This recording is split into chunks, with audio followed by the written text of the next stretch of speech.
ఇది ఏల్పుకొండ గ్రామము, ఏల్పుకొండ చెరువు.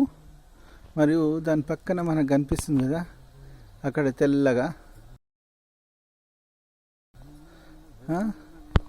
అదే మనం ఇందాక చూసిన తుమ్మరేశ్వర ఆలయం.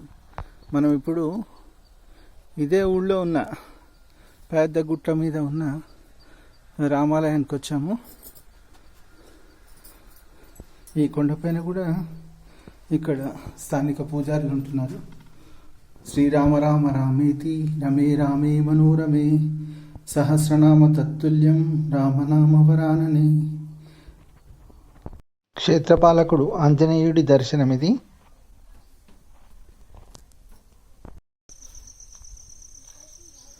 రాములవారి గుట్ట అర్చకుల వసతి పక్కనే ఎన్నడూ ఆరిపోని ఒక నీటి గుండం ఉందన్నమాట. దీని లోతు కూడా ఎంతనో తెలియదు.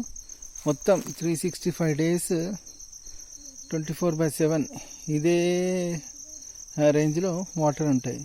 అది పైన కొంచెం మనకు పాకుర్లాగా కనిపిస్తుంది, కానీ కొంచెం పక్క కంటే క్లియర్ అయిపోతుంది. అంటే కనిపిస్తుంది.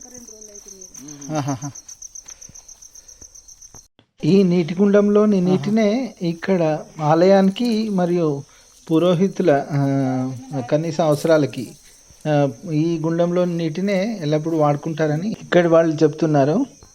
ఇదండి చారిత్రక నగరి వేల్పుకొండ యొక్క రాములగుట్ట విశేషాలు.